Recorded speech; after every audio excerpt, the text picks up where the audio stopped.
Hello, I'm Dr. Maria Sulindro, practicing integrative anti-aging medicine in Pasadena, California. Today we have a returning guest speaker, Dr. Cynthia Shelby-Lane. Hi, Dr. Cynthia. Hi, Dr. Maria. How are you again? Good to see you. Okay, Yes. well, today is as usual, the first Thursday of the month. We want to increase the community awareness of COVID and vaccine in the, in the national wise or maybe international wise. And we have Dr. Cynthia here to help me, and we both are going to update you with that information. So before that, for those who are the first comer listening to this, Dr. Cynthia is an emergency medicine doctor and also over specialized in integrative anti-aging medicine and regenerative medicine. So she's boarded in ABAARM and she's practicing in Detroit, Michigan. So today, Dr. Cynthia, on June 15, 2021, California has lifted up the mandate for business restriction and also had allowed students to return to school. In fact, my art classes has also returned to physical class in September. Very exciting, isn't it? Yeah, Until it I is. saw the India COVID incidents. Oh my goodness. Luckily, United States has decided to disallow all the flights from India until today. However, the most scariest story now is the COVID-19 variant called Delta variant. What do you have in your data bank for Delta virus that replaces Alpha virus, which according to WHO has become the dominant variant of concern? It spreads in 92 countries according to WHO and makes up 60% of the UK cases. Please, Dr. Cynthia. All right. Thank you so much. Thank you for allowing me to keep up with what's going on in the world of COVID, in the world of vaccines, as well as variants, because it's so important. I know that both you and I, as physicians, even though we're not virologists or immunologists Yeah, no. and epidemiologists, we read the literature. We know what's going on, and we have patients in front of us, and we have patients that ask us questions every day. So keeping up is so important. And just as an overview, because I like to do this, I like to talk about the number of cases before I get to the variant. And as a matter of fact, with the data today, 180 million there are 180 million cases of COVID globally and 4 million deaths. So that's where we sit right now. Mhm. Now we go back to December of 2020 and December of 2019, January 2020, and you looked at Wuhan and the Wuhan variant. And then you came up with the Alpha variant, which is the Alpha variant was out of the UK. And then that was somewhere around the middle of 2020. And then around December of 2020, there's this new variant, the Delta variant, that is out of India. And now the variant is called Delta Plus. So all this means is that the virus has been mutating and changing forms. And the Delta variant, which wreaked havoc in India because of cultural differences and the way they planned out or didn't plan what was going to happen with the virus, their belief system. The Delta variant is very dominant out of India, and so they're calling it Delta, meaning India. And the Delta Plus evades your immune system. That's why it's so dangerous now. That's why it's so more transmissible. Even though you may have had a vaccine or you have an innate immune system or you got COVID and you built up antibodies, the Delta Plus variant can evade those systems. And in addition, it can render ineffective monoclonal antibodies, which we've talked about in the past as a form of treatment with early diagnosis of COVID. Okay, well, thank you for all the preliminary update. We are all shocked for the last 2 months with India and their situations. So Right. they have has this worst COVID in the world. We know it's Delta variant, but is it confirmed the reason why it's just because it's just a mutation, or is there a cultural aspect in there? Uh, do we have to learn a little bit more about that? Well, I think you have to learn a little bit more about it. I think the World Health Organization and all the organizations involved with looking at the virus and that variants and that mutations, because when I looked this up today, there's alpha, there's beta, there's theta, there's delta, there's gamma. It's the whole sorority fraternity thing. It's everywhere. Okay. And so they're looking at all the variants and doing a lot of research and why did it mutate? What happened in India? Why is it so bad? And now, even though with people being immunized, but not very well all across the world, across the planet, even though they're being immunized, the Delta variant can still get through. And so that data is still they're still being looked at. And it may be cultural as much as anything. When you mention immunized is vaccinated. Vaccinated, right. Vaccinated. Okay. Now, yes. What is, you mentioned a little bit just now, but what is the relationship of Delta, Delta plus, K1447, and mutation means to all of us now? Well, so that's a good question, because you have to look at what the leaders in World Health are talking about with respect to herd immunity. So herd immunity is when enough people have either gotten the virus or become vaccinated or have some immunization status that protects them from getting probably severe cases, not just not getting it. So when you get to 70%, they call that herd immunity. That means the 30% who didn't get vaccinated are sort of protected, but we're not riding that wave very well. So in terms of the world, I think the United States is a leader in vaccinations, but we're still only at 36% for fully vaccinated.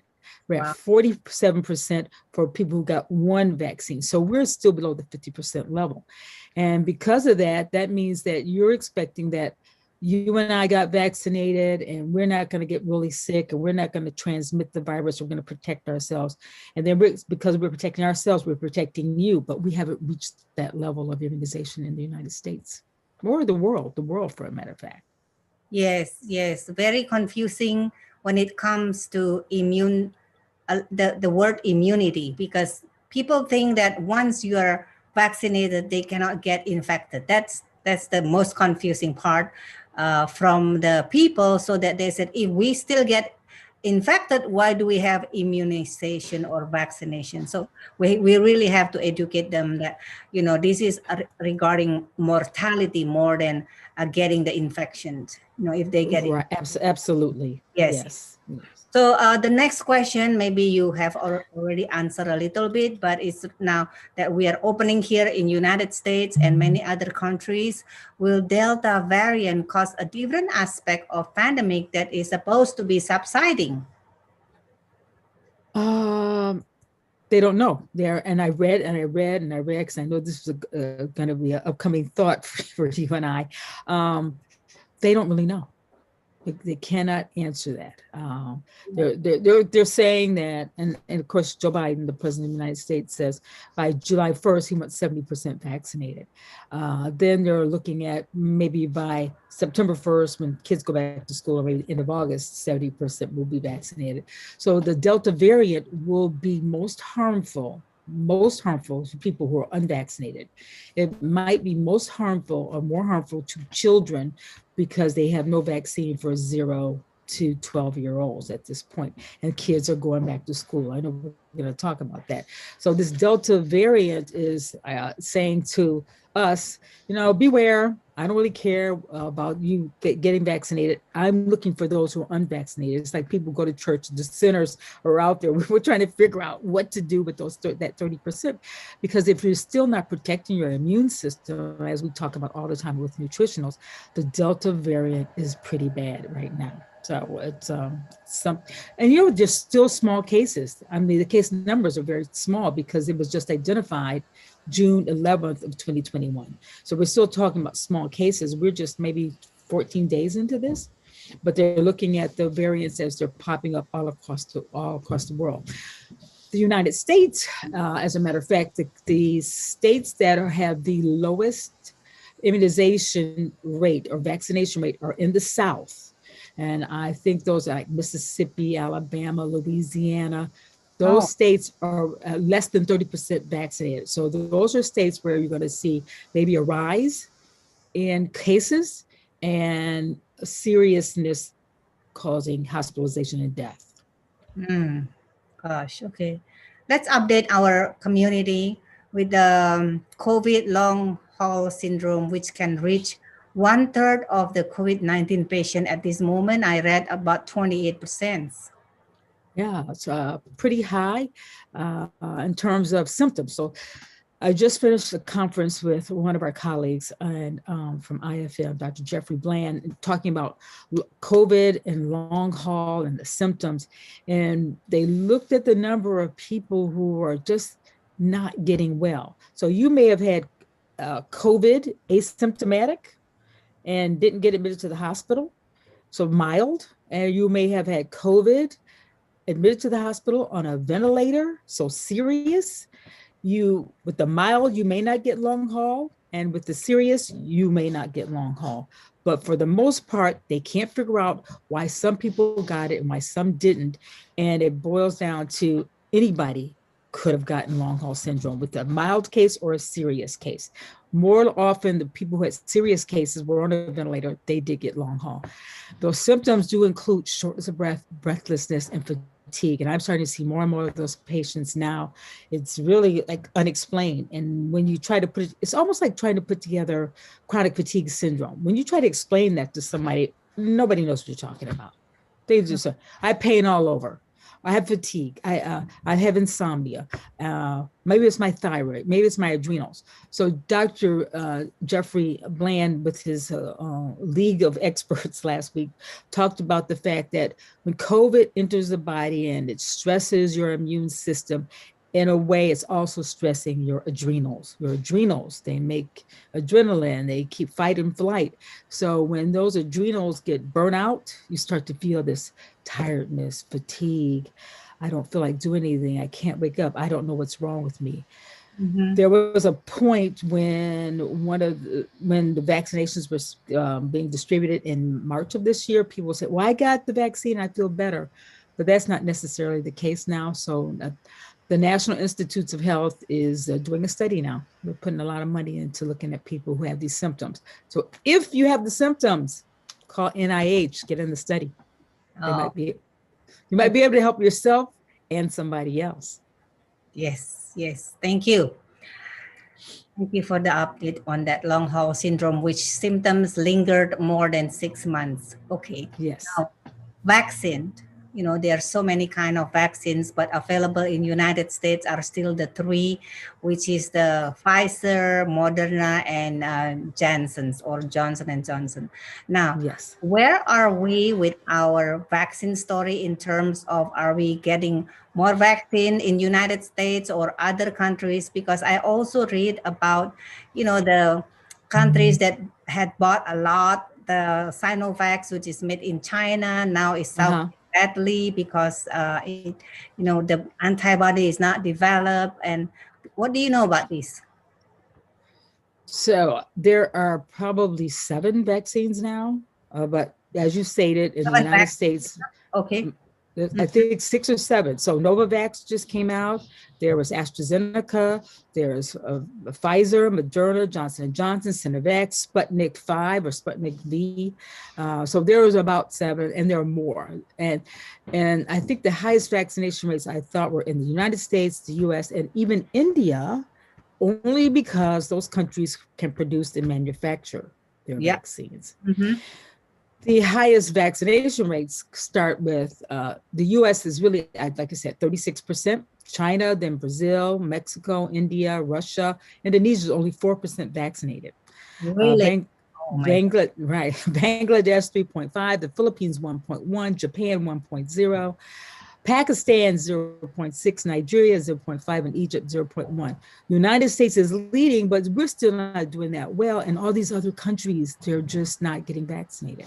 They're not producing, manufacturing, they don't have access. So this is still, to me, a worldwide pandemic. Although we think we can go to baseball games, we go to concerts, and we go back to our restaurants, the rest of the world is really suffering. I know. Suffering. I listen and I read about this India vaccine manufacturing company who had signed agreement with US, with all the South Africa countries, but they decided they cannot give it to them because they themselves has to protect their own people. Right. This is very sad. Yeah, India Right. actually is they have the biggest vaccine manufacturing company, Yeah. but they didn't think that their country will have this Delta variant. So when Right. Delta hit, so because of the nationalism, pride there, so they said, okay, I'm so sorry, I have to give it to my own people first. Yeah. Yes. Mhm. Right. Yeah. So now better, um, I see better graduation. I see all the pictures with happy faces because they do a better graduation means that when they graduate, they can go to the school. They have a small podium. They have pictures taken one by one, which is so happy to see that coming back. The ceremony Yeah. is everywhere in United States now. But back to school update here in United States in relationship with vaccine when we did last month, remember? And is there an Yes. update guidance for returning to sport and entertainment? So the CDC is going to be the baseline for helping people to decide. After the CDC says what they say, and they have already said you can go back to school in person. We're suggesting mask. It depends upon the school district and the state. We're also suggesting social distancing and, of course, all those flu type things, like wash your hands, go home if you're sick, watch for a fever. So will children have to wear their mask? Look at the CDC guidelines. This is where it becomes real personal to you. Look at CDC guidelines and look at what the school says and follow the school system. And that's for like kindergarten, actually preschool through the 12th grade. When you get into colleges, there are about 4,000 colleges where you can get a degree from or a certificate. 400 of those colleges have said, we want you to get vaccinated. So a tenth of the colleges are saying, yes. So call your college, figure out what they want you to do. They may not want you to come back if you're not vaccinated. That's for you, your child, your freshman, your junior going off to school. And even I if they think go to like school. physically you can come if you're vaccinated, but Yeah, yeah. otherwise be online, right? It's going to depend upon the school. So these are things. Every school is so divided. You know how the country's always divided across state lines and community. So this is the same division, and so the teachers need to know what to do. The administrators and the students and their parents need to know what to do. So you have to call and keep up. That gets into a sticky question of the vaccine hesitant and how do you get your doctor to write a letter. Don't ask me, but it seems so political. But I know people have already asked me, I don't believe in the vaccine. Can you write me a letter, doctor, to say I don't have to have it? Well, you have to have either religious or political concerns. And that takes me into a different area of your life. And I'm not sure how many doctors are willing to go that far. Some are. There are a lot of doctors that would do that. But so now you see how it's divided. It's still divided. As far as I think the most important event coming up is the 4th of July, which is next week, and people are going to be congregating with their families again. And so baseball stadiums are fully open, restaurants every day, especially here in Michigan. And then the next most important event before school is going to be the Tokyo Olympics. And the International Olympic Committee has stated that you do not have to have a vaccine. You do not have to have a vaccine? No, we're encouraging you to get a vaccine. Oh, okay. Because a lot of the Olympians are still like the teenagers. So maybe they can't get it or couldn't get it. So they're not mandating it, but they're saying if you can get it, get it. And number two is you have to go through the pandemic precautions. You have to wear a mask. You can only not wear a mask when you're eating or with your training, like in the swimming pool or something like that. You have to do hand washing, social distancing. So they're pretty strict and pretty rigid.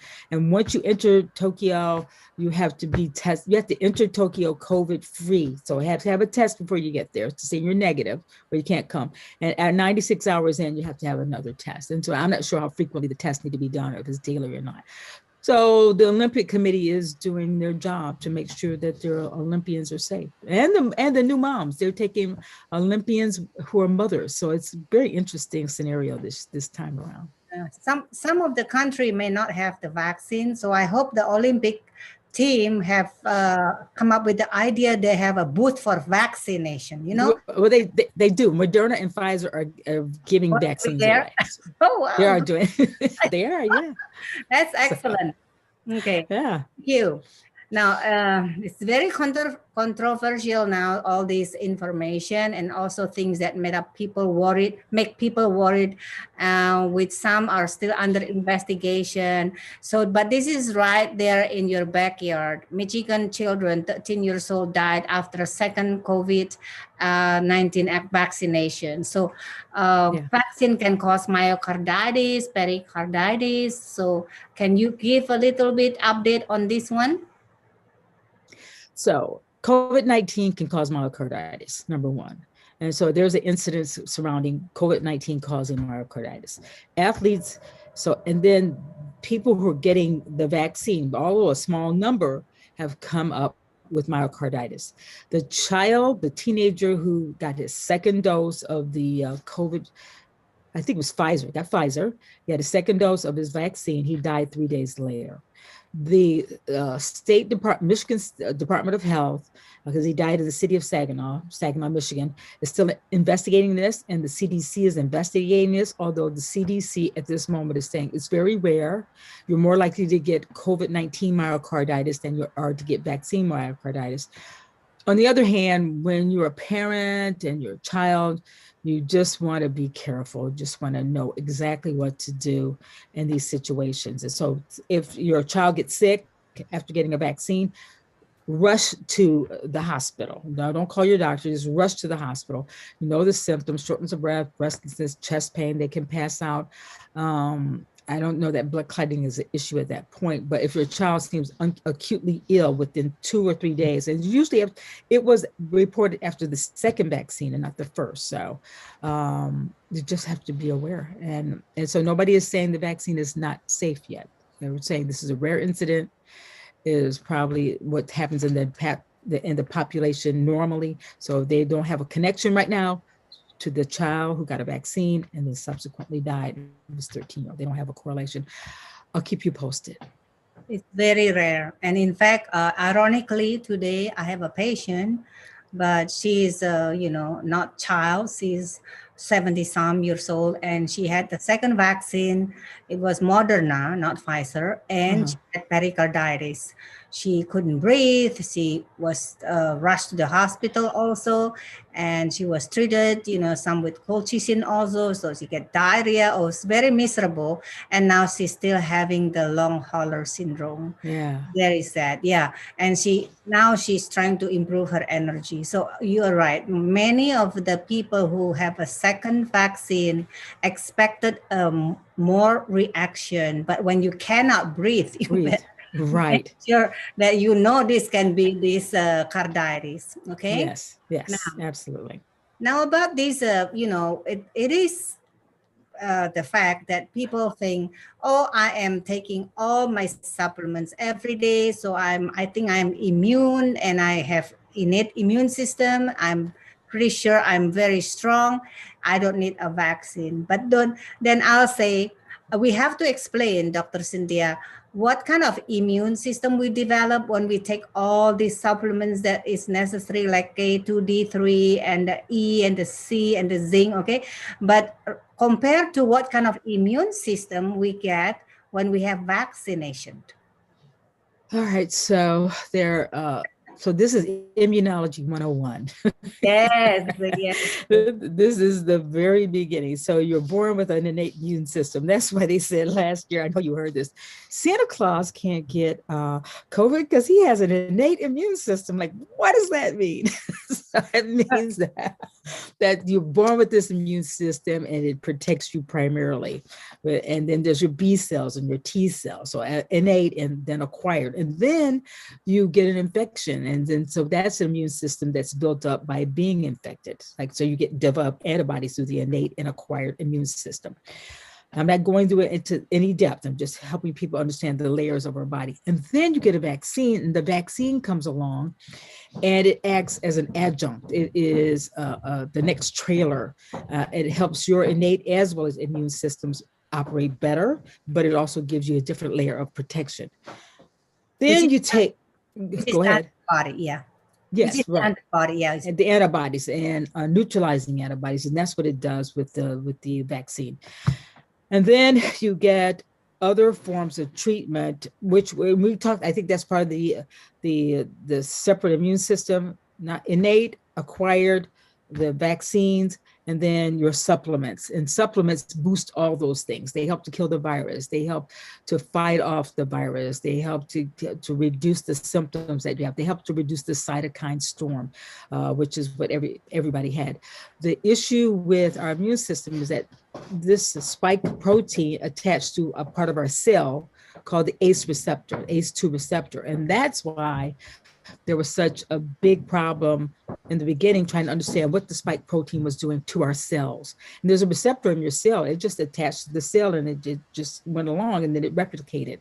So that's immunology 103. So we're on 101, so I'm not going to go into that. But for people who do understand that, we can discuss it later, or you can send us a message. But that's part of the immune system, how it works. So I read another article, and just before we got on today, and there is so much going on in the minds of the researchers. Well, if you have this working innate, you have this working acquired, if you have this working, the vaccine, well, and that's when the Delta plus is going in, is causing the spike cell to fuse to itself. And now other things are happening with Delta plus. Delta plus is pretty dangerous. I'm just going to say that it has done something dangerous to the body once it gets in, and it's rearranging your cell, and it's not a good actor. Mm-hmm, so protecting your innate as well as acquired immune system, using the vaccine. For those of you who's still on the fence, I know I was, but I'm just saying, just think about it carefully. Think about your environment. Think about who you're going to be around. Think about your family. And the only thing I can say next is, right now, the government has all these incentive programs. The lottery in Michigan, they're having a lottery. So $5 million. They already did in Ohio. If you go and get the vaccine, you're entered into a lottery to win $5 million. Does it really take that much? And I don't think people who are hesitant really care about that. You have a guest room there? I think Look, I'm going back to get another vaccine. I'm like, I never got mine. I want the $5 million. Yes. Okay. Now, everyone, you understand what she explained, right? But basically, like, I don't have to explain too much, but the vaccine reduced the mortality because your body is ready for that soldiers to fight that virus when it comes to your body, compared to if you don't have the antibody. Okay, so that's correct. Just remember that. Mm-hmm. So now, what about this? This is a very controversial issue, but everyone is doing it. Okay, what about this ivermectin preventive and therapeutic treatment that is used by thousands of physicians and millions of population all over the world, including India, that can crash the statistic down because of the ivermectin.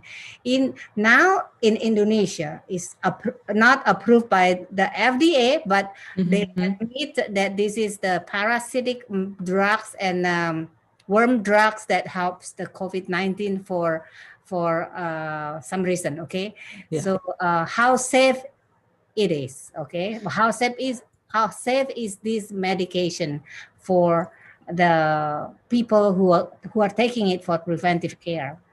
I'm so using right. So you're like, to me, my ivermectin guru, and so I always look.